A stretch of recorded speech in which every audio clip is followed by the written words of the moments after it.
ચંદ્રની કળામાં કેમ વધઘટ થાય છે? એવી એક કથા છે કે ચંદ્રનો જન્મ 3 વાર થયેલો અને એટલે એ ત્રિજન્મી તરીકે પણ ઓળખાય છે. પહેલી વાર બ્રહ્માએ તેનું સર્જન કરેલું, બીજી વાર એ અત્રિ ઋષિની આંખોમાંથી નીકળેલો. ચંદ્રનું તેજ જ્યારે એટલું બધું પ્રખર હતું કે જોનાર સહન ન કરી શકે. દુનિયાને અસહ્ય ઝળહળાટથી બચવા માટે ચંદ્રને દૂધના સાગરમાં ડૂબાડી દેવાયો.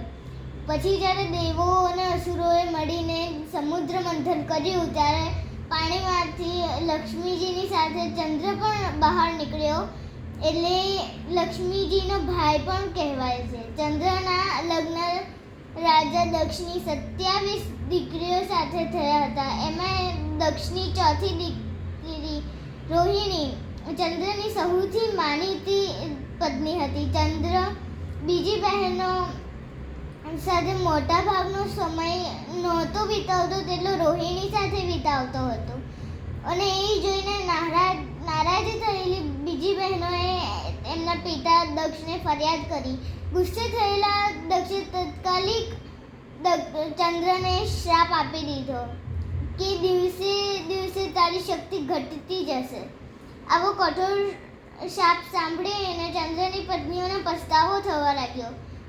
પતિને સજા કરવાનો એમનો કોઈ ઈરાદો નહોતો. એ તો બિચારી બસ એટલું ઈચ્છતી હતી કે ચંદ્ર એમના ભણી પણ ધ્યાન આપે. હવે એમને ચિંતા થવા લાગી કે ચંદ્રની શક્તિ દિવસે દિવસે ઓછી થતી જશે, સાવ જતી રહેશે.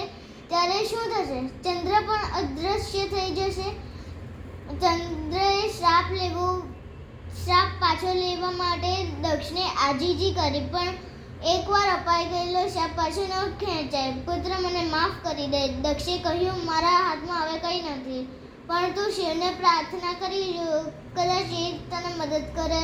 જીવ બચાવવા માટે ચંદ્ર તાબડતોબ પ્રભાસ પાટણની પવિત્ર ગણાતી ભૂમિ પર પહોંચ્યો. ત્યાં લિંગની સ્થાપના કરીને હૃદયપૂર્વક શિવને પ્રાર્થના કરી. ચંદ્રની ભક્તિ જોઈને પ્રસન્ન થયેલા શિવ ત્યાં પ્રગટ થયા. એમણે કહ્યું, ચંદ્ર, મને તારા માટે સહાનુભૂતિ છે, પણ દક્ષનો શ્રાપ હું સાવ ભૂંસી ન શકું. હા, એની તીવ્રતા થોડી ઘટાડી શકાય. આજ પછી તું શુક્લ પક્ષમાં 15 દિવસ સુધી તારું તેજ વધતું જશે. પછી કૃષ્ણ પક્ષમાં એનાથી ઊંધું થશે અને તું 15 દિવસ તેજ ગુમાવતો થઈ જઈશ. દર મહિને આવું થશે. પૂનમના દિવસે આખી દુનિયા તારા તેજથી ઝળહળી ઉઠશે, પણ જ્યારે અમાસની રાતે બધું કાળું ધબ્બ રહેશે. પોતાનું તેજ સતત વધતું ઘટતું રહેશે. એ સાંભળીને ચંદ્ર નિરાશ થઈ ગયો. સાવ પાતળો, અડધો પોણો વર્તુળ જેવો આકાર અને હંમેશા પોતાના મળેલા શ્રાપ અને અશક્તિને યાદ અપાવતા રહેશે.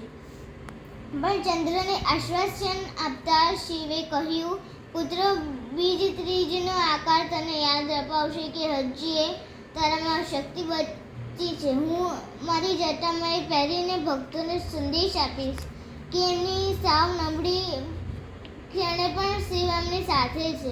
આવી રીતે તું પણ હંમેશા મારી સાથે રહેશે. એ દિવસથી શિવજી ચંદ્રશેખર તરીકે પણ ઓળખાવા લાગ્યા. જેણે પોતાના મસ્તક પર ચંદ્ર ધારણ કર્યો છે.